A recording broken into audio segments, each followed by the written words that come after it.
Tropical storm na nakatawag na sa kanyang international name na hagupit. May posibilidad pa na humina ito pagkapasok ng Philippine Area of Responsibility. Tsansa na ito ay tatama sa kalupaan ng Eastern Visayas o Bicol Region, mas lumiit pa. Bicol Region at most of Visayas area at Northeastern Mindanao makakaranas pa rin ng mga kalat-kalat na mga ilang moderate to heavy rain showers and localized thunderstorms busog po ng pagdaan nga po ng tropical wave dyan. Pero nalalabi pa rin ng Mimaropa at buong Nodo Luzon kasama ang Metro Manila, mananatiling mas maalinsangan pa rin tayo dahil sa kombinasyon ng easterlies. At nalalabi ng Visayas at Mindanao magiging mas maulap at asahan pa rin ang kalat-kalat na pag-ulan na may pagkidlat at pagkulog. At Angat Dam, patuloy pa rin ang pag-usdos ng water reserves.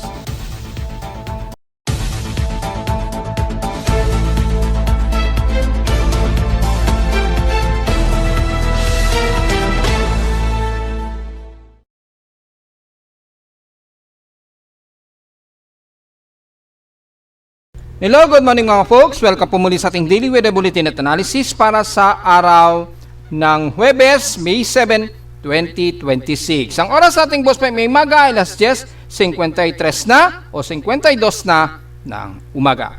Bad news pa rin dahil patuloy pa rin na magiging mas maalinsangan tayo sa Metro Manila at ilang bahagi po ng Nodo Luzon at Mimaropa.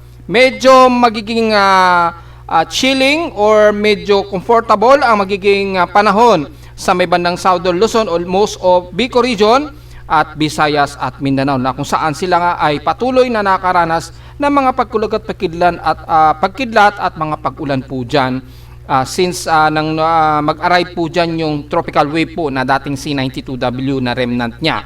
At dahil po dyan ay nakakaranas pa rin sila ng mga kalat-kalat na pag-ulan sa maghapon. So magpayong na lamang po yung mga kababayan natin dyan. Pero dito sa atin sa Luzon, magpayong pa rin, hindi lang sa tinding sikat ng araw, kundi uminom din ng maraming tubig dahil patuloy pa rin tayo makakaranas ng mas peak na mainit at napakamaalinsangan talaga na panahon dahil patuloy pa rin ang easterlies dito sa may bandang hilagang bahagi ng Luzon at mataas o hot dry ang paligid sa Nodo Luzon. Katunayan nga po, kung titingnan natin sa almanac yung ating vegetation and drought para mapaalalahanan lamang namin kayo, makikita dito sa drought early warning natin na ginagamit ay halos buong bansa ay nakataas ngayon ang drought early warning sequence o yung reminders.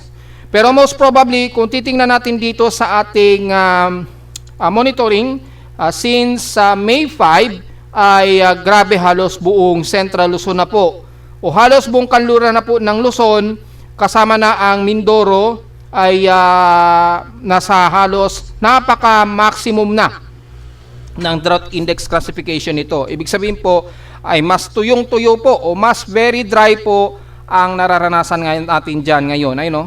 As of May 5 po yan. Buong Central Luzon, buong Pangasinan, kasama na ang buong Ilocos Region, umaabot na nga rin sa ilang bahagi ng Tuguegarao, Isabela or bandang Santiago o Tuguegarao, ang drought index na nasa maximum na rin ang indication. Ganon din sa buong Metro Manila, most of NCR, at dito sa bahagi nga po ng Cavite hanggang Batangas. Mataas na rin, no? Nasa maximum na rin. At most of Occidental Mindoro. Yan, no?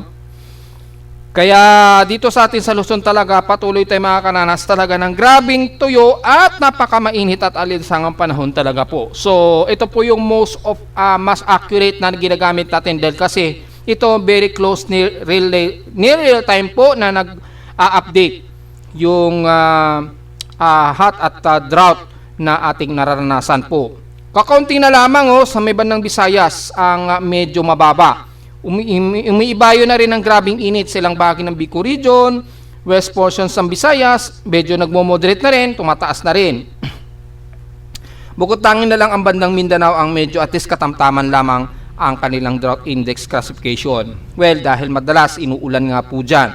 So, dito sa atin sa Hilaga, talagang grabe ang ating alinsangan. At proven naman po yan, di ba? Pumapalo nga po ng 52 degrees Celsius ang heat index namin sa Caloocan or average of 44 degrees Celsius o 45 degrees Celsius heat index.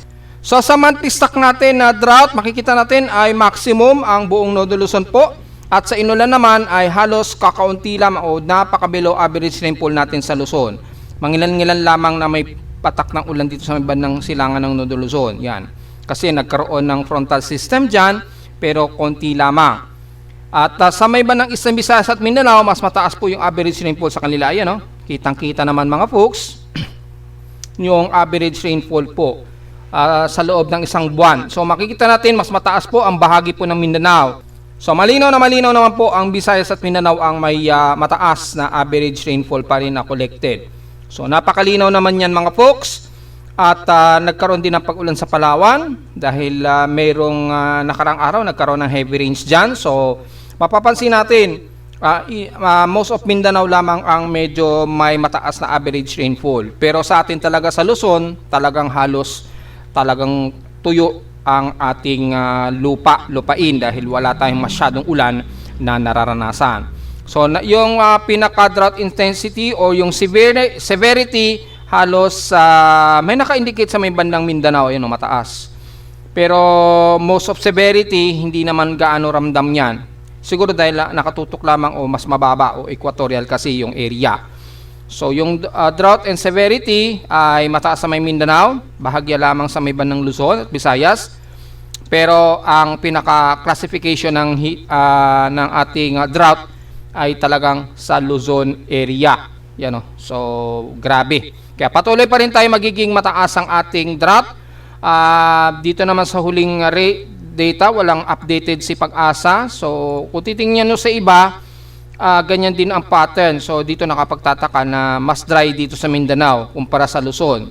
Kabaligtaran naman sa real time na talagang mas mataas sa Luzon. So hindi natin alam kung anong susundin natin, pero para sa akin po, mas reliable po itong sa Japan dahil ang observatory dyan ay gamit sa Japan Meteorological Agency at aprobado ng Japan Meteorological Agency yung kanilang drought classification. At totoo naman po nangyayari, ang Luzon talaga ang may pinakamainit na panahon.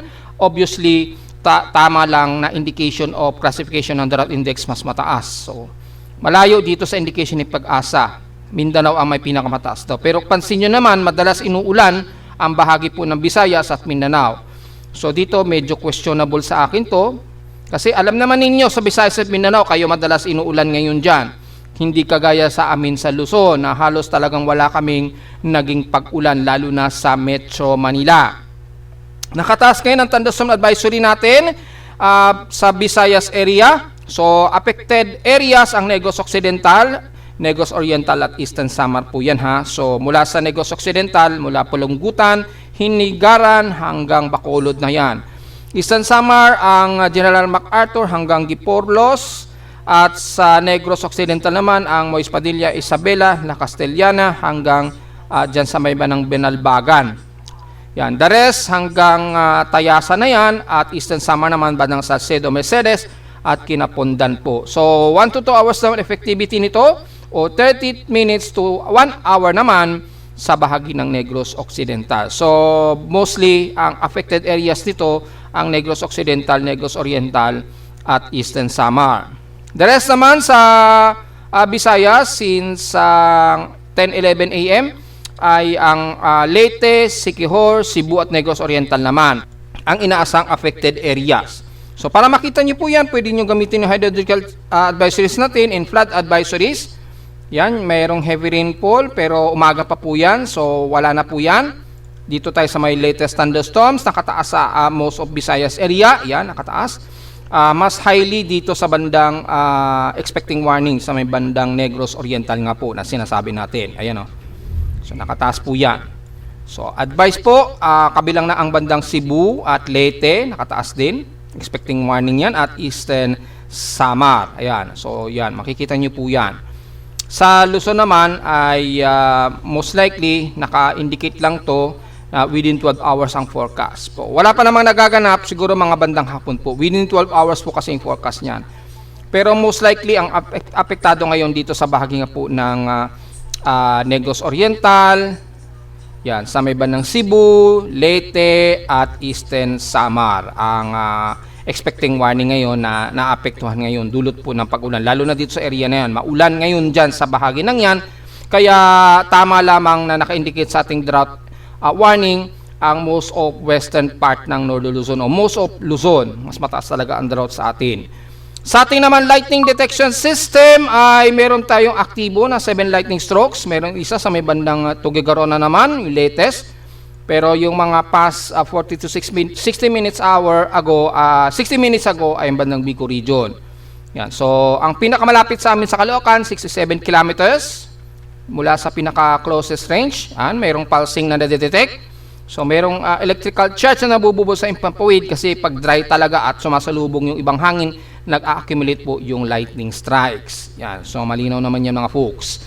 Sa atin namang Doppler radar monitoring, well, hopefully active ngayon yung approximate o estimation rainfall ni Pag-asa. Base sa estimation rainfall, mataas ang estimation sa may bandang Cebu area, sa may bandang Bicol region, bandang Bicol region, nakataas po ang accumulated rainfall sa may bandang Catanduanes, ilang bahagi po ng Sorsogon, Legazpi. May mga kalat-kalat na pag-ulan din. Hindi nga lang klaro yung QPRA, yung pinaka-approximate na ulan na maibubuhos. Hindi kagaya sa actual satellite imagery. So, kung titingnan natin sa actual satellite, i-zoom in natin dito sa area na ito. Gamit ang CIMS Doppler radar, makita po heavy rain showers po. Makikita natin sa may bandang Leyte. Yan. I-zoom pa natin ng konti o iusog natin ng konti para makita ng kababayan natin ng mas malinaw. Yan, sa may bandang Leyte, yan, Eastern Samar, nakataas po yan. Kabilang na ang bandang Bohol, yan, inuulan ngayon dyan sa Leyte at pagitan po most of Surigao region, sa Surigao del Norte. So inuulan din, kabilang na ang Dinagat Islands na nakakaranas ngayon ng mga moderate and heavy rain showers and localized thunderstorm. Dito mas malinaw po yung Doppler. So wala tayong idea bakit dito sa bandang kay Pag-asa hindi klaro yung Doppler wave dito sa bandang Visayas at Mindanao. Pero sa Bicol region, malinaw may mga heavy rain showers na umiiral. Kung zoom in natin na maigi, tumatawid sa may bandang Tabaco, malinaw, yan. Bandang Lapu-Rapu, yan. Prieto Diaz, sa Sorsogon, nagkakaroon ng mga moderate and heavy rain showers daw dyan. Pero sa Mindanao, hindi natin masyado klaro. So, gumagamit tayo ng ibang Doppler, gaya na lamang ng CIMS. Malinaw naman sa may bandang Surigao del Norte ang mga pag-ulan po, moderate to heavy rain showers din. Kasama na ang Leyte, Tacloban, siyempre sa Bicol region, inuulan din, malinaw naman dito sa Doppler radar, yan. May moderate to heavy rain showers nga dyan at bandang Bohol at Cebu area. So, yan po, at magdala po ng payong, pero good thing at least maibsan ang grabing alinsangan. Pero sa Luzon, wala tayong inaasahan talaga na makakapal man lang na maulap na magpapakulimlim kasama ang buong Northern Luzon. Sa ating current conditions, overcast pa rin tayo, gloomy, mahangin sa amin at umaabot ito sa sustained wind o highest sustained wind na at least 17 to 20 kilometers per hour. Then bugso, maabot ng at least 68.5 kilometers per hour. So medyo few clouds kami sa Caloocan pero medyo windy daw ang indication. Yan. So makikita naman yung indication, nagkakaroon kami ng bagguso ng hangin. Sa lawas temperature na naitala na weather station, kininang 4:47 AM ng madaling araw, mas mababa kami na 26.9 degrees Celsius. Pero kahapon, balik na naman sa grabing init. Ang temperatura sa amin kahapon ito ng 2:04 PM, nag-maximum ito ng 36.1 degrees Celsius. So obviously, grabe rin na naging init pandama sa amin. Pumalo na naman ng 51.4 degrees Celsius ang aming heat index since kahapon. So kung titingnan natin sa Almanac and Climate, ang heat index nationwide o init factor as of 10:52 AM, meron na kaagad kaming 44.9 degrees Celsius instrumental heat index recording sa aking weather station. So napaka-danger na kaagad. Kapareho naman sa forecast, so tugma lamang ang actual o accuracy ng forecast ng ECMWF na 44 degrees Celsius nga talaga. Ibig sabihin bumababa po yung ating or medyo drier kami pero alanganin po at least 70%. Sa forecast, inaasahan na abot pa rin ito ng hanggang 47 degrees Celsius mamayang alas 2 daw ng hapon. Base dito sa forecast namin sa Caloocan.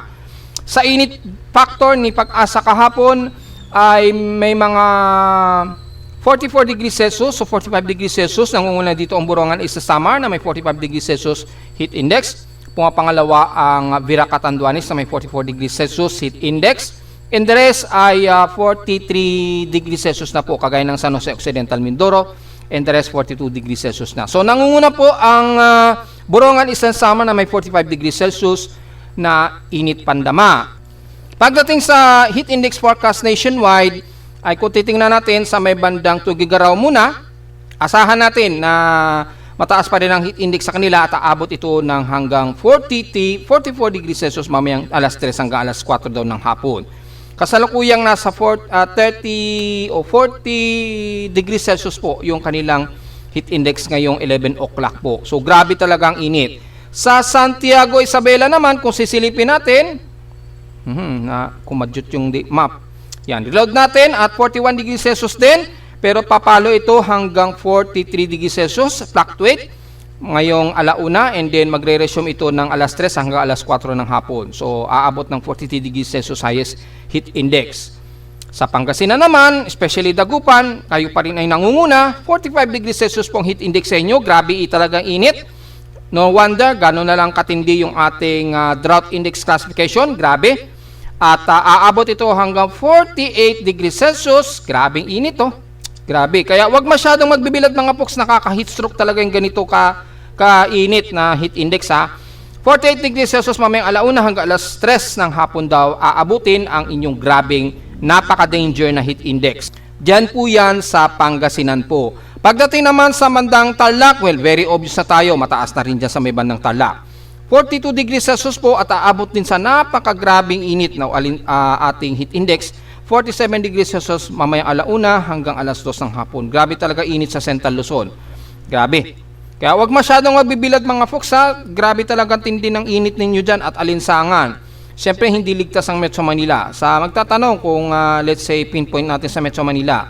Yung forecast natin dito mababa pero papalo daw ng hanggang 44 degrees Celsius yan. Metro Manila yan, ha. NCR. Although mas mababa compared dito sa Central Luzon. Pero mataas pa rin yan mga folks. Sa Batangas area naman, ang magiging heat index forecast sa inyo, kasalukuyang 45 degrees Celsius, which is mukhang yan na yung pinakamataas ninyo maghapon. Hanggang alas 2 ng hapon daw yan. Mag-maintain sa 45 degrees Celsius ang highest heat index. Sa San Jose Occidental Mindoro naman, grabe rin ang init. 43 degrees Celsius at papalo sa pinakamataas sa 45 degrees Celsius mamayang alauna hanggang alas 2 ng hapon. Ayan, 45 degrees Celsius pinakamataas na magiging heat index. Sa Puerto Princesa, Palawan naman ay mataas din, 42 degrees Celsius at mukhang yan na yung pinakamataas sa inyo maghapon hanggang alauna ng hapon. So mataas pa rin yan, grabe pa rin ang init. Sa Visayas naman sa Cebu, 41 degrees Celsius po at aabot ito sa pinakamataas na hanggang 42 degrees Celsius. Starting yan ngayong 12 o'clock hanggang alas 2 ng hapon. Dito, asahan natin sa bandang Mindanao, mababa yan dahil umuulan-ulan nga po dyan. Double check natin, at least 34 degrees Celsius po ang inyong heat index. Well, dahil inuulan po kayo sa may bandang Mindanao, asahan natin medyo mababa dahil mataas po yung inyong cold humid. O yung cold humid, malamig na humidity yan, pero mataas. Maabot yan ng mga at least 80 to 96%. Ayan o, mataas o. Dahil mataas yung water vapor sa inyo dyan at inuulan-ulan kayo, kaya expected lang talaga na magiging ganyang kataas. Ayun, 85 to 90% ang outside humidity ninyo. So, medyo mababa ang inyong magiging heat index. Sa Zamboanga Peninsula, expected, mababa rin. No?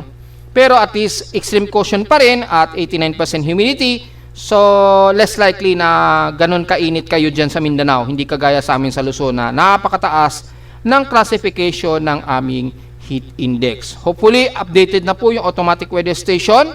Yes, updated na po yung automatic weather station mula kay Pag-asa. May 7 na po. So, latest na po yung data at makita natin may 7 na po yung PEDSA. So, in-update na rin natin yung automatic weather station heat index para mas maganda ang presentation. Makita natin ang current heat index. Ito, may problema pa rin kay La Trinidad. Ewan natin bakit may problema talaga dyan. Hindi talaga ganyan dapat kataas yan. So, nangunguna ang synoptic station ng Romblon na may 48 degrees Celsius highest heat index. Current temperature, ang Romblon din na may 39 degrees Celsius. Grabe init naman ito sa Romblon. So, ba't ganito kainit?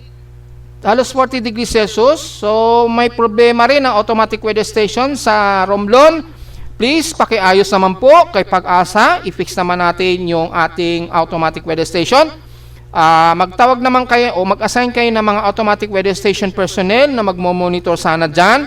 Kung titignan natin dito sa heat index map o synoptic, hindi maganda at mukhang hindi properly na gumagana ng maayos ang ating automatic weather station. Pakiayos po, baka yung hygro sensor ninyo dyan sira na, palitan nyo na po yan. Nasisira yung mostly nasisira yung hygrometric sensor.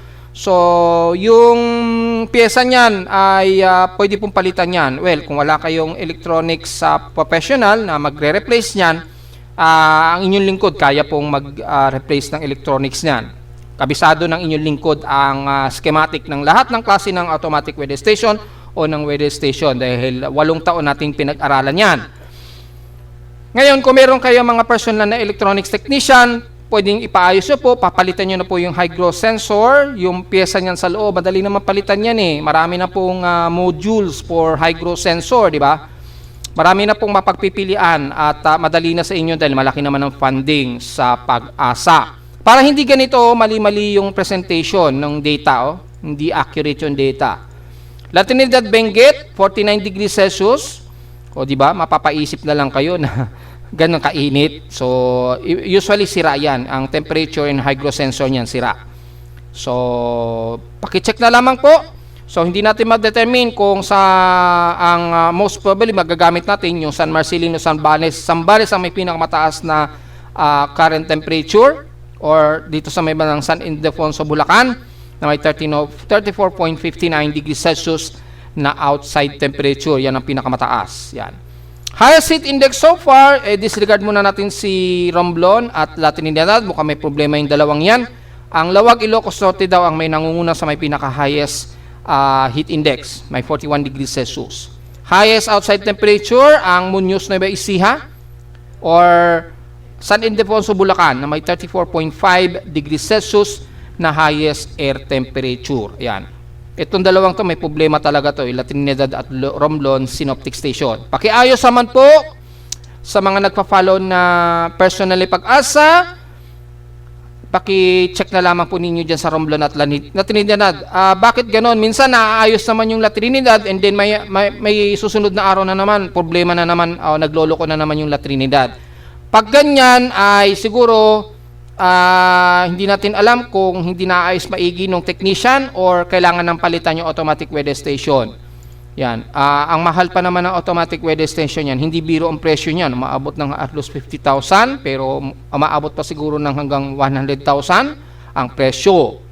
So kakapasok lang din nakataas ang heavy rainfall ngayon sa Mindanao So apektadong lugar ang halos buong Mindanao area mula Surigao del Sur hanggang dyan na yan sa bandang Zamboanga Peninsula na. Ayan indicated. Halos sa mostly Surigao del Sur, Zamboanga Peninsula, yan, naka-heavy rainfall warning ngayon dyan. So, hopefully hindi naman siguro kayo babahain agad dyan. Pero at least meron tayong paalala for possible flash floods Ingat na lamang kung magkaroon ng biglaang landslide.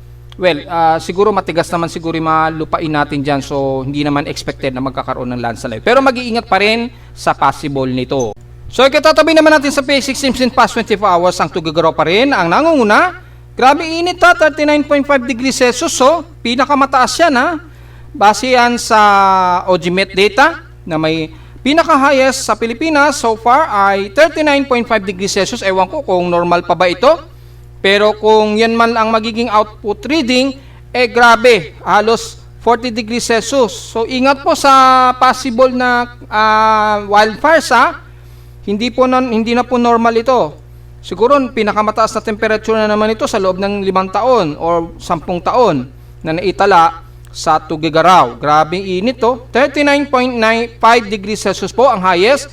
Sa Baguio City naman ay nasa 18.2 degrees Celsius lowest na temperatura. At sa Inulan naman, ang General Santos City, mayroon silang total of 49 mm total rainfall at sa maximum average sustained wind, ang GNS ng summer pa rin na may 21.6 km per hour. Sa amin sa Caloocan, at least mga 12.3 km per hour lamang, so mababa yan. compared sa average wind speed sa silangan ng bansa. Normal yan dahil mas bungad sa kanila yung karagatan ng Pacific, dagat Pasipiko natin. Outside humidity natin katamtaman 70%, bumaba ito ng 1% since last hour. Natiling thunderstormy tayo base sa ating barometer sa Caloocan ay 1,007 hectopascals and steady po ito. So medyo ma-thunderstormy po tayo. So maliwanag lang ang month of May ay thunderstorm month talaga siya.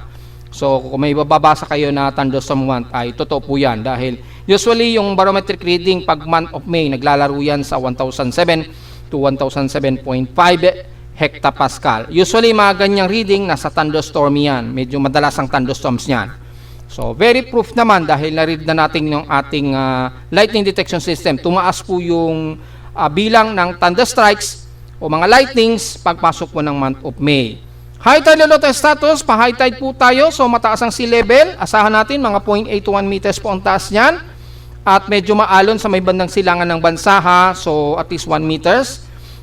Ingat na lamang po sa alon dyan. So alam na po natin ang gagawin dahil tuloy-tuloy lamang na maalon sa silangan ng bansa dahil sa easterly trade wind, sinabayan pa po ng tropical wave na nagdala ng maulang panahon sa Eastern Visayas at Mindanao.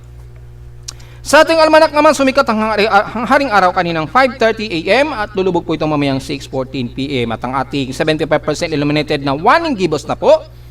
Magmumundas pa po ito mamayang gabi pa po, mga 10:55 PM pa. So wala pa siya. Mga 10:55 PM pa po ito magmumunrise at bukas na po ng 9:29 AM ito lulubog. At sa ating local weather outlook para ngayong Thursday and Friday, asahan natin na klaro o clear skies tayo.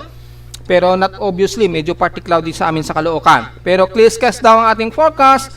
Mababa ang sansa ng pag-ulan sa Metro Manila according dito. Pero pagdating daw ng Biyernes, meron tayong 7 to 10% na sansa ng ulan sa Metro Manila daw. O base na rin sa aking forecast, BC forecast sa Caloocan. Well, napakaliit pa rin ang sansa niyan. Na mayroong highest sa lowest temperature expected maglalaro 37 to 38 degrees Celsius daw. So grabe pong init ha. Asahan natin, mas mainit daw ngayong araw. Posible daw umabot sa 38 degrees Celsius. So grabe ha. Huwag masyadong magbilad sa araw maging dito sa Metro Manila. Aabot daw ng ang forecast hanggang 38 degrees Celsius daw ang aabutin. Lowest temperature expected ay 27 degrees Celsius. Itong namang local weather advisory, bagamat madaling araw ito, yung low pressure area nga po, itong remnants na sigurado ito. Remnants na lamang ito ni 92W. So hindi talaga yan magiging active low pressure area.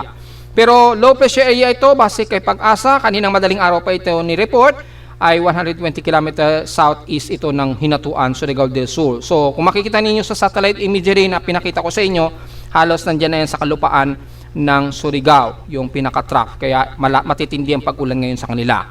So yan po. Wala namang sustained wind dahil isa na lamang itong remnant na lamang o tropical wave.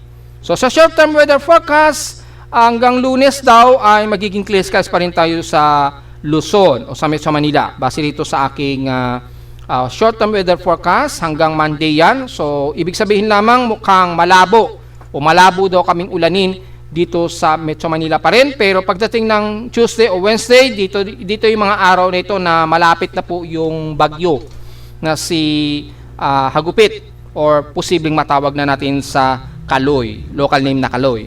So dito may 20% daw tayo na ulanin pero pagdating ng Wednesday hanggang 60%.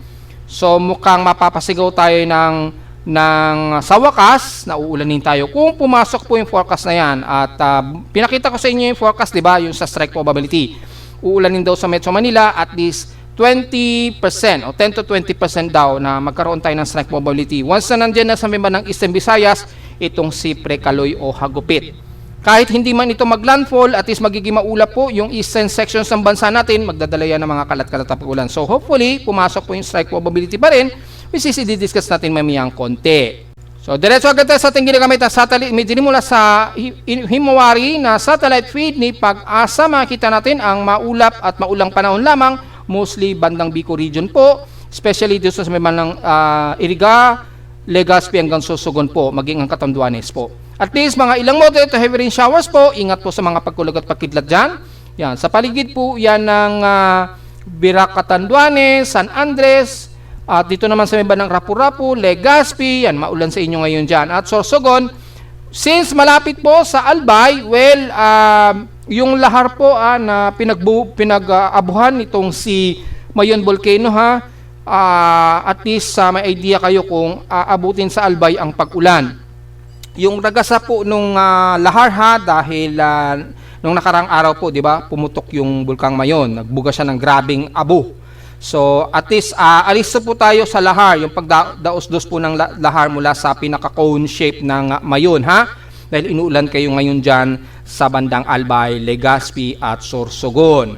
The rest naman ng bandang Eastern Visayas, magiging moderate to heavy rain showers din tayo sa Borongan, Eastern Samar hanggang Guian, Leyte, o most of Southern Leyte hanggang Ormoc. Nakakaranas kayo ng pag-ulan dyan, moderate to heavy rain showers hanggang Southern Leyte. Sa Bohol, yes, light to moderate showers and some heavy rain showers din sa bandang Cebu, especially din sa may bandang Maubal hanggang Bolibon o Oslob.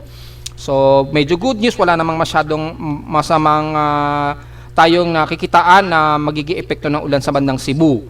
At sa may bandang Surigao nga po, region, kasama ng Dinagat at Siargao Island, heavy rain showers po, lalo na sa may bandang Siargao po. Wala naman sigurong masamang tinapay na magiging epekto po ang buong Surigao del Norte. Although ingat pa rin po sa possible flash floods pa rin kung magtuloy-tuloy na mahigit 1 hour ang mga pag-ulan po. At least alalay lang po tayo. The rest ng buong Surigao del Norte magiging maulan hanggang dito nga po sa bandang Tandag, Marihanag o San Agustin po. Nakataas po yung mga light to sa moderate rain showers. So maaring ulanin din ang ilang bahagi nga po ng Agusan del Norte sa Butuan at hanggang pababa na yan ng bandang San Francisco siguro. Well, good thing na rin yan para maibsan ang grabing init. The rest ng Mindanao, magiging mostly cloudy tayo, partly, pero sa may bandang Cagayan de Oro, Bukidnon, Lanao del Sur, hanggang Cotabato, yan, sa bandang Cotabato, magiging clear skies pa rin tayo dyan, pero sa hapon, asahan ang maulap na panahon at isolated na mga light to sa moderate rain showers. Pero kasalukuyan po maging maulan ang ilang bahagi nga po ng Davao Region, kabilang na ang katimugang bahagi po ng Davao Oriental sa Governor Generoso. Magiging maaraw pa rin ang bahagi ng City of Mindanao o City of Davao City hanggang Davao del Norte, kasama na ang Davao del Sur po. Maulap o makakaranas din kayo ng mga light to moderate showers the rest ng Coronadal, South Cotabato, Sultan Kudarat, at Maguindanao del Sur. Moderate to heavy rain showers po tayo sa Sarangani. Ingat na lamang po sa flash flood sa mga taga Sarangani, Palimbang, Maitum, hanggang dyan sa Glan at Sarangani mismo, yung isla ng Sarangani sa may bandang dulo ng Jose Abad Santos po. Nakakaranas kayo ng mga ilang light to moderate and some heavy rain showers po dyan. At makikita natin yung trough na ito, nagbabalot dyan ng madalas na pag-ulan. Katamtaman ng panahon pero partly cloudy to mostly cloudy rin ang aasahan sa buong Zamboanga Peninsula. Expected din isolated rain showers and localized thunderstorms sa rest ng Basilan hanggang Hulu-Sulu. So diretso agad tayo sa ating ginagamit na computer-generated tropical cyclone sector. West, na-post ko na rin yan sa ating Facebook page, yung latest report. As of 8 o'clock AM, ang kanyang central air pressure na ngayon in 1 minute average ay nasa 1,003 hectopascals ang central air pressure na ngayon na may international name na Hagupit. As of 8 o'clock AM, namataan ang sentro ni Hagupit. Surigao del Sur pa rin po ito sa layong 1,890. Yan, 1,890 o 1,891 km east ng Surigao del Sur o Surigao del Sur sa labas ng Philippine Area of Responsibility. Ayan, ang kanyang 1 minute average sustained wind 65 km per hour at bugsong umaabot ng 84 km per hour. Pero yung kanyang 10 minute average nito ay 57 km per hour under tropical depression at bugsong umaabot ng 74 km per hour. So kung i-compute natin kay Pag-asa, halos magkapareho lang yung maximum sustained wind except na lamang siguro kay Japan Meteorological Agency. So para ma-double check natin din yung reading ni Japan Meteorological Agency. Yan. Tropical storm Hagupit 05W. Yan, ang recorded nito is nasa around 35 knots din. So almost 64 to 65 kilometers per hour din. So kung i-compute yan, ay halos magkatugma lang sa 8 hour po na may 65 kilometers per hour po. So halos magkatugma lamang kung i-compute natin yan sa 8 hour period na computation din ni Pag-asa. Halos 65 kilometers per hour din at bugsong umaabot ng 84 to 85 kilometers per hour po yan, in round off po yan. Yan. So kumikilos sa ngayon ito na pakanluran ang kilos pero west-northwestward, kalaunan magwe-west-northwest west-northwestward din yan in slide ang magiging kilos po niyan. Sa bilis na 18 km an hour po yung movement. Ito wala dito sa data, pero sa Joint Typhoon Weather Center, nakarecord yan, westward nakalagay sa kanila, at sa bilis na 18 km an hour or 10 knots ang kanilang measurement. So nasa around 18 km per hour po yan kung i-convert. So mabilis-bilis na rin ang kilos niya. Bumibilis ang kanyang movement. So makita natin dito mula sa ating tropical cyclone track combination. So starting ngayong araw, magwe-west-northwestward na yan. Ayun, pero under tropical storm category pa rin siya at hindi pa rin nawawala yung approximate ahead of time.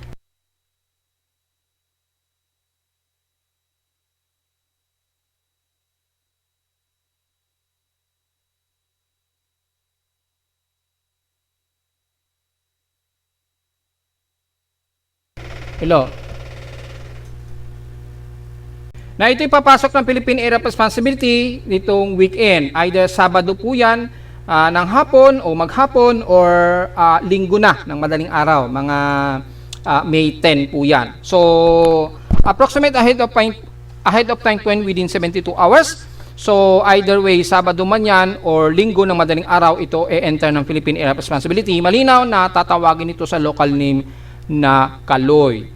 At kikilos ito pa west-northwestward, ayan, base na rin sa extended forecast. Pero habang ito ay lumalapit sa may bandang Eastern Visayas or bandang Bicol Region o Southeastern Luzon, mukhang nakikitaan na mukhang hihina ito o dahan-dahang babalik sa pagiging tropical depression. Bakit ganon? Kasi nga po nagkakaroon ng pagsalubong dito sa hot dry na paligid. Medyo dry talaga ang area na ito. So, yung subtropical ridge, nagkakaroon ng may subtropical ridge pa rin tayo or tuyo. Wala masyadong hangin at water vapor. Kaya medyo nahihirapan pagkapasok nito ng PAR sa darating na Sabado o Linggo. And then, makikitaan dito na babalik siya sa pagiging tropical depression. Yan. Ito ay mula kay DeepMind AI at ito naman kay Joint Typhoon Weather Center.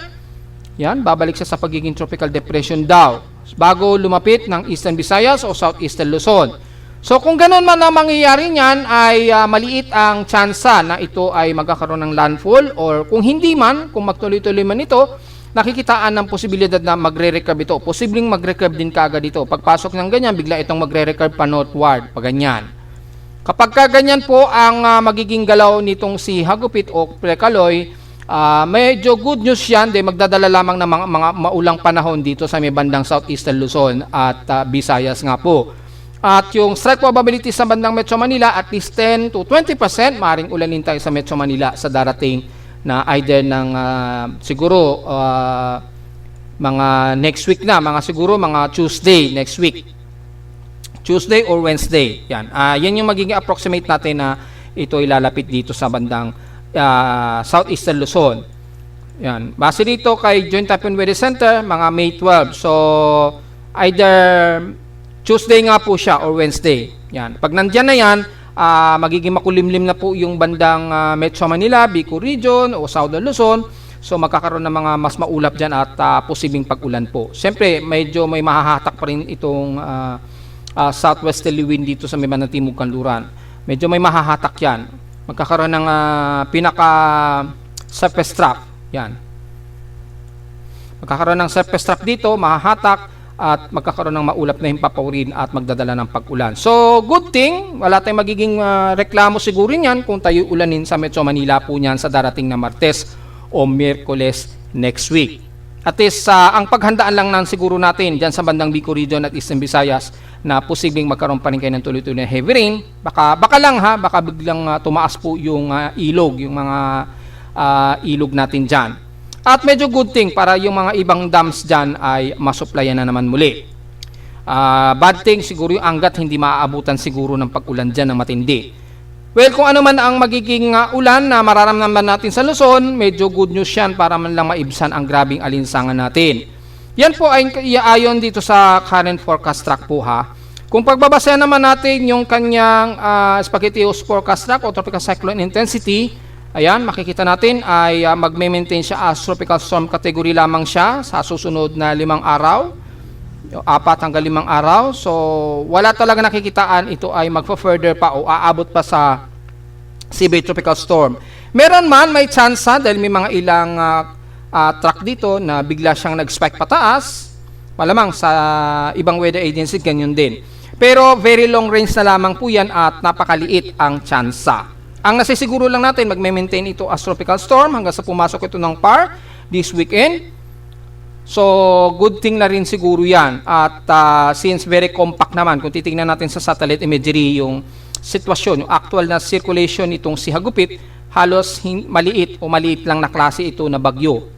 Very compact lang na bagyo. So, most likely, uulanin tayo, may bugso pa rin ng hangin sa Eastern Visayas or bandang Bicol region, pero at least hindi singlala ng mga gaya ng mga matitinding o malalakas na bagyo po. So, mukhang wala tayong masyadong reklamo kung sakaling lumapit dito yung sentro ni Hagupit po sa may bandang Southeastern Luzon next week.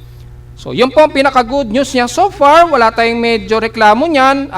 At least man lang, temporary ulanin tayo at maging comfortable tayo maging sa Metro Manila. Sana medyo ulanin tayo sa Metro Manila kahit konting ulan lang para medyo ma-reduce yung drought natin dito sa bandang Central Luzon at Metro Manila sana. So, yun po. At yung kanyang ensembles, ito po, makikita natin, very less likely na nakikita itong magla-landfall at hanggang dito na lamang ang posibleng abutin niya. And then, nag-scattered out na po yung probability niya, yung kanyang cone of uncertainty, napaka-broad na kaagad paglapit niya dito, pagkapasok nito bandang weekend po.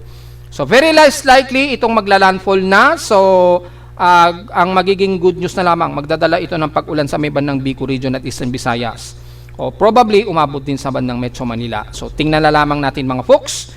At yung ibang extension nga po ng Joint Typhoon Weather Center, at least yung cone of uncertainty, abot pa rin sa may bandang Eastern Visayas pa rin at Southeastern Luzon. Malawak pa rin talaga yung uncertainty nito. Yan, yung cone of uncertainty, malawak pa rin. At yung supplied air currents, yung sustained wind nito, at least umaabot pa rin coverage of 65 knots or at least within 500 kilometer ang range. Abot pa rin sa bandang Eastern Visayas at Southeastern Luzon. Base na rin dito sa data feed ng Joint Typhoon Weather Center. Pero yung pinaka-sustained intensity ng bagyo, halos napaka-compact, napakaliit lamang. Hindi nga halos abot to. So kahit dito man lang yan or umabot dito yan, halos hindi abot ang Bicol region or bandang Eastern Visayas. So medyo good thing, magkaroon lang tayo ng mga ilang pag-ulan, wala tayo sigurong magiging reklamo niyan kung lumapit yung bagyong yan. Kung hindi na ito magbabago so hindi pa rin natin i-rule out, baka biglang mag-rapid intensification yan. Kaso dahil sa sobrang dry o napaka-dry air po natin sa bandang silangan ng bansa, dahil na rin sa Ridge of High Pressure Area dito sa Northeastern Luzon, medyo tuyo po yung paligid dyan at mataas ang atmospheric, so medyo alanganin ang pagkapasok nito sa weekend itong si Hagupit. Pagpasok niya, medyo naging erratic bigla yung kanyang forecast. So, pinapakita lamang dito ng DeepMind AI, bago ito pumasok ng Philippine Area of Responsibility, medyo concise pa yung kanyang forecast track pagpasok ng PAR this weekend. And then pagkapasok niya dito, nagkaroon na siya ng biglang erratic forecast. Ibig sabihin, posibleng malusaw na lamang ito, maging remnant na lamang ito, remnant low, bigla ito mag-tropical depression na lamang, then biglang maging low pressure area bago man lang ito lumapit dito sa silangan ng Southeastern Luzon o Eastern Visayas. O kung magtuloy-tuloy man ay maaring mag-recurve din ito pahilaga nga po.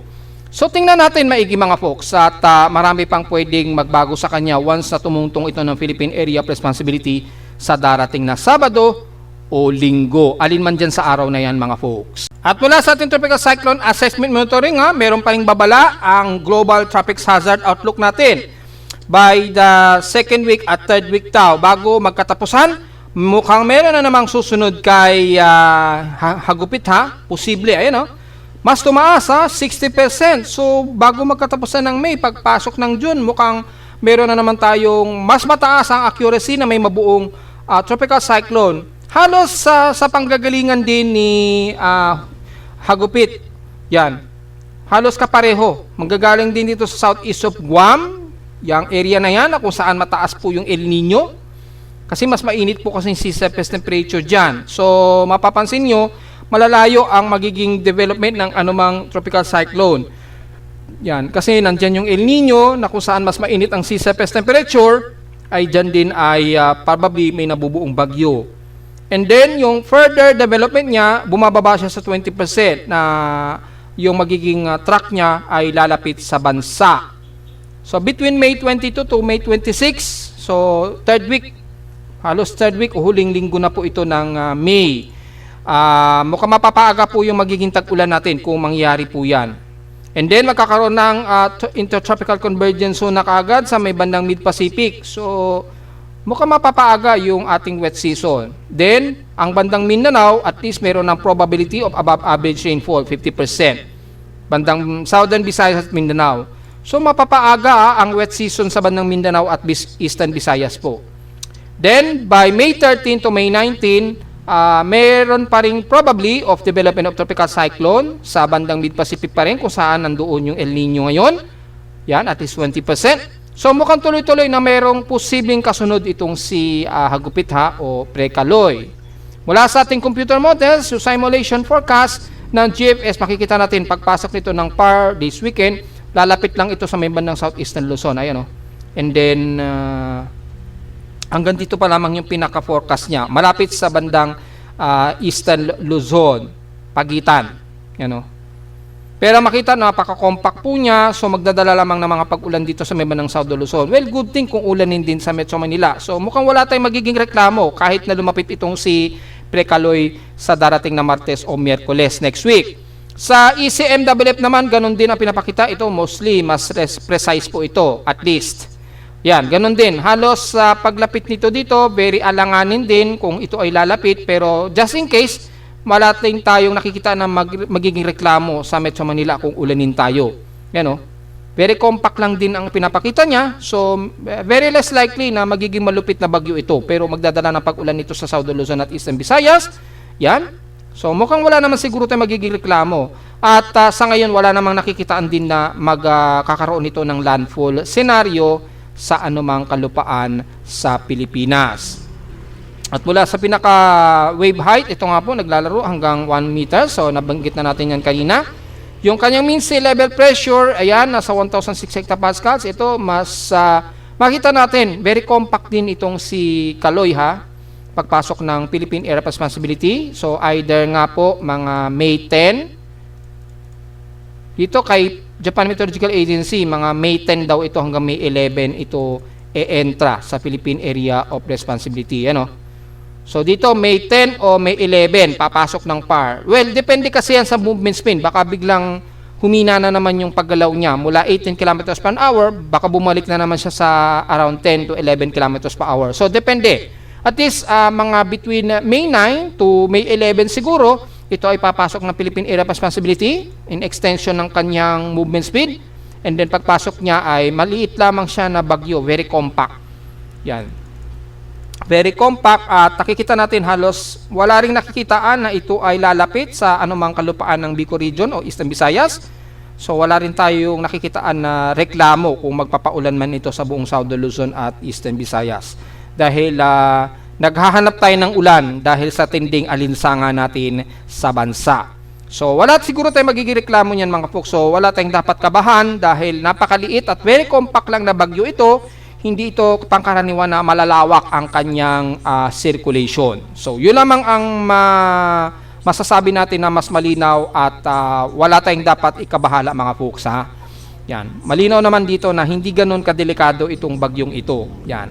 So, yan lamang ang pinaka-latest natin, folks. Ang medyo abang-abangan natin itong magkakatapusan ng May na mukhang mayroon na namang 60% na tropical cyclone formation probability. So, yun ang susunod nating aabangan pagdating ng mga bandang katapusan. Medyo checkin ko na rin yung ating tropical cyclone forecast assessment natin. Yung tropical cyclone track and forecast. Ito sa tropical cyclone tracker and prediction. Yan. So, titingnan din natin yan. Baka malalakas na bagyo rin ang mabuuna. Well, tingnan po natin mga folks at least meron tayong idea kung ano man ang magiging galaw ng susunod na bagyo. Ito yung kay Icon at GEM, so less likely rin itong tatama sa kalupaan ng bansa. So wala rin tayong nakikitaan na reklamo just in case. Hindi ito nakikitaan ng malawakang pagbaha. Siguro mga at least typical na heavy rain pero hindi ito magdudulot ng talagang halos lubog na baha kung sakali man. So, yun lamang po ang ating analysis para sa bagyong Kaloy na darating next week o this weekend pagpasok ng PAR. O, yung ating dam ha, sa Angat Dam ha, nagbabala na po yung ating Hydrological Center. Siguro nasubaybayan nila yung ating report o panawagan na maglabas sila ng latest report sa sitwasyon sa Angat Dam dahil ngayong araw ay patuloy pa rin ang pagbaba ng water level ni Angat Dam. Mula sa 181.8, ngayong araw ay nasa 181.35 meters na lamang ito. Mapakababa nito mas mababa na to sa very critical level na 185.7 meters. So, patuloy ang pagbaba niya dahil kung titingnan po natin yung pinaka-graph summary ni Angat Dam, ay patuloy pa rin ang pagbaba niya for the month of May. So, kung titingnan po natin yung kanyang all assessment for 2026, yan. Grabe po yung pagbaba niya, grabe yung pagdaustos po ni Angat Dam. So, hindi po maganda yun mga folks ha, na patuloy ang pagbaba ng water level ni Angat Dam. So, baka magkaroon tayo ng problema at baka mag-declare po ng pagtaas ng tubig mga folks ha. Hopefully, ay magkaroon na tayo ng mga pag-ulan para makarecover po si Angat Dam. Dahil patuloy po ang napakatinding pagdausdos ng water reserve ni Angat Dam simula pa noong nitong dumating na April po o March. Dumausdos na siya ng husto. Grabe Si San Roque, ganun din. Grabe din ang pagdausdos si San Roque Dam ha. Starting April 4 starting April 4, nag-critical na siya. Ayun nag-critical water level na po si San Roque Dam. Grabe yung pagbagsak ng water level niya ha. So, malaki na rin ang nakukonsumo kay San Roque. Kay La Mesa Dam, halos walang nagagalaw. Kay Magat Dam, so far, recovering pa rin siya. Hindi naman masyado very consuming. Si Pantabangan, although very critical, ay daos-dos din ang level ng water level si Pantabangan Dam, ha? Yan, Puro pa daos-dos ang water level. Ito, mga reserva siguro ito, kaya hindi nababawasan. Ito, kay Ambuklaw, ay mukhang tama lamang yung level niya. Kay Binga Dam, mukhang hindi rin siguro nagagalaw. Medyo naglalaro lamang yung kanyang water level reservoir. Siguro mga probinsya kasi ito, kaya hindi masyado malakas ang konsumo. Pero ito, kay San Roque, kay Angat Dam, yan. At La Mesa Dam, hindi.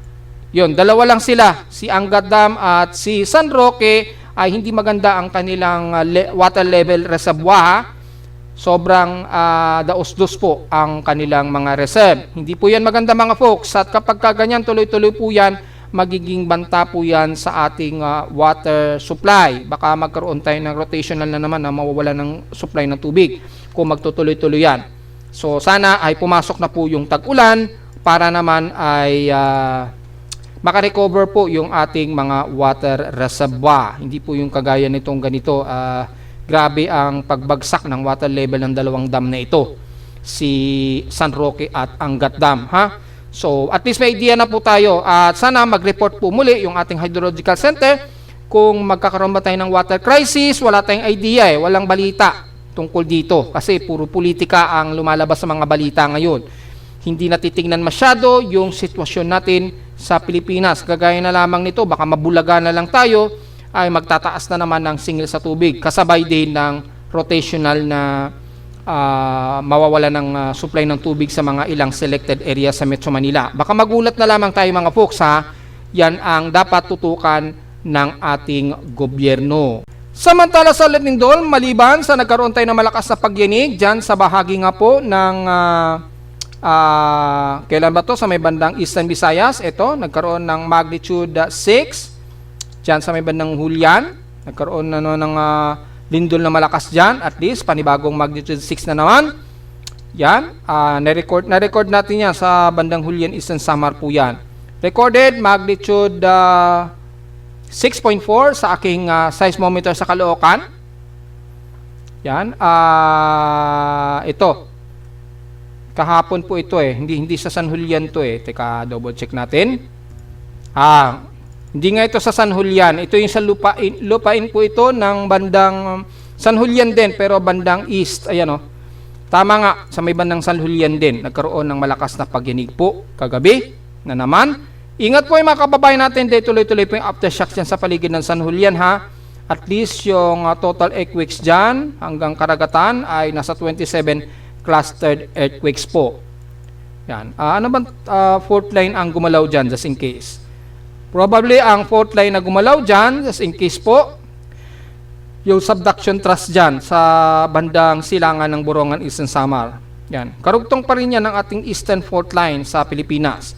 So, nagkaroon ng paggalaw, kaya nagkaroon na naman ng clustered earthquakes dyan o yung mga aftershocks. Ingat po.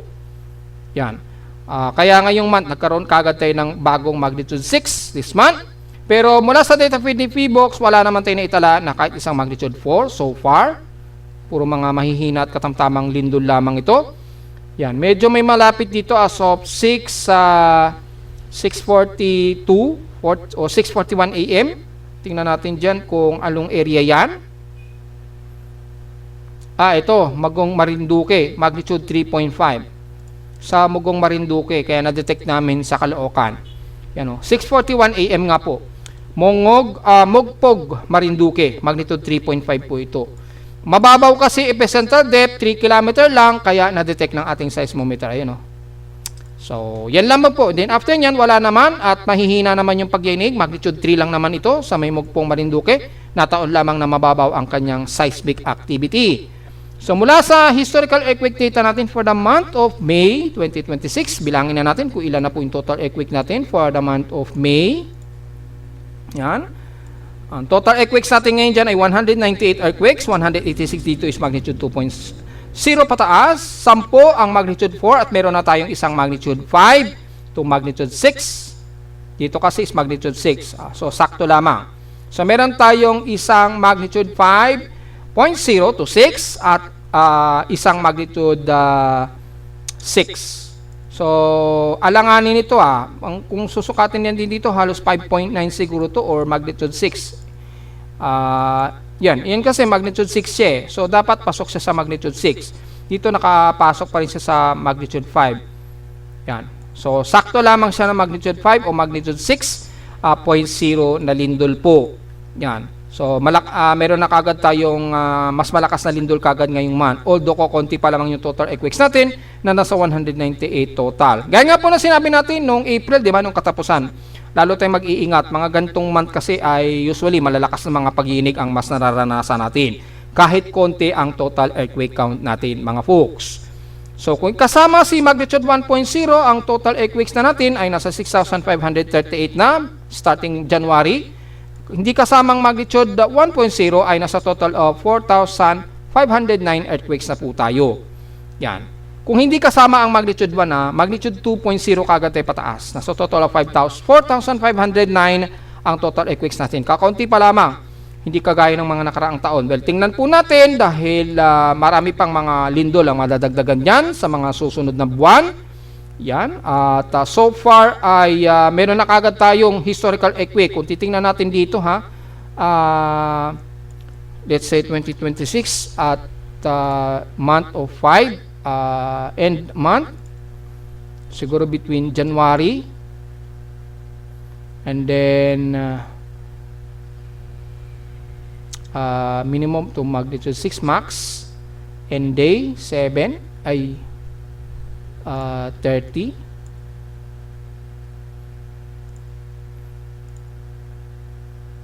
Yan, tingnan natin end month hanggang siguro May. Yan, hanggang May 31. Then, magnitude 6 pataas to 9.5 filter mode natin. Ayan, marami na kagad tayong recorded. Except dito sa may bandang Malaysia. So, meron na kagad tayong isang magnitude 6. Ito nga po yan sa San Julian. Ito nung isa naman sa may bandang Santiago din. Ito, meron din, magnitude 6 din. Ito ay mula sa record ni Joint USGS. Yun, ayan. Starting January hanggang May. Yan. 4 na po yung malalakas natin na lindol ngayong taon. Yan.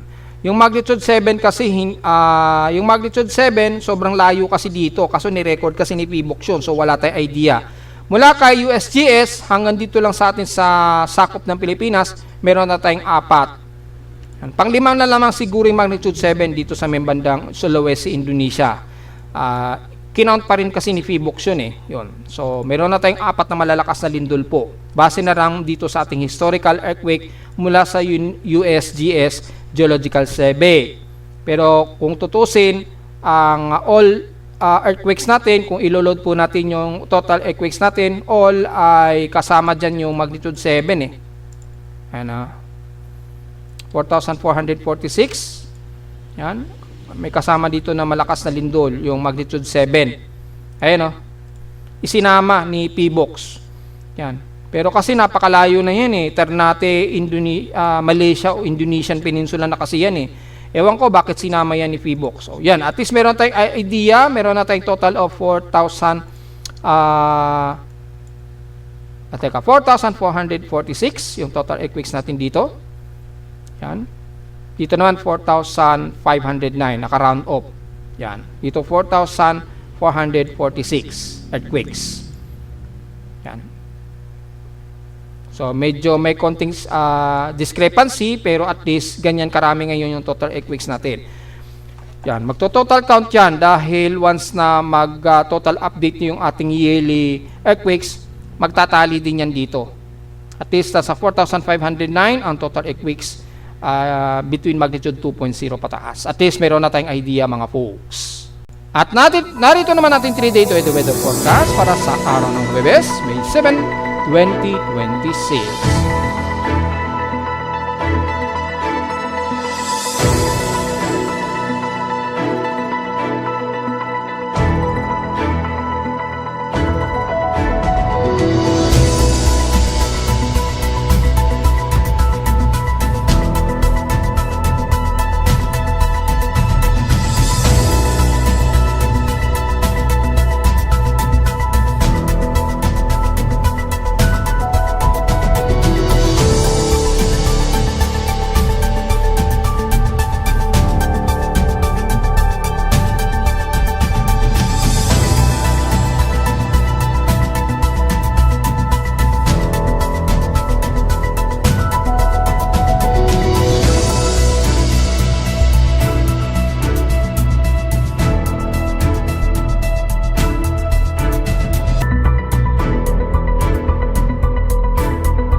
At hanggang dito naman po ating daily weather bulletin at analysis para sa araw ng Huwebes, May 7, 2026. Huwag pong kalilimutan na mag-like, share, subscribe po sa ating YouTube channel at visit lamang anytime sa ating website na www.pmoweather.com para sa ibang detalye na gusto malaman na hindi natin isama ngayong tanghali na sa ating report. Asahan natin na tuloy-tuloy pa rin talaga ang init at grabe ang alinsangan natin maghapon. At sa visit lamang sa ating website sa gusto malaman pa rin ang pinaka-dynamic events mula sa reading ng ating aparato sa Caloocan at sa data feeds mula sa iba't ibang weather agencies. Maraming salamat po mga folks at magandang araw po sa ating lahat.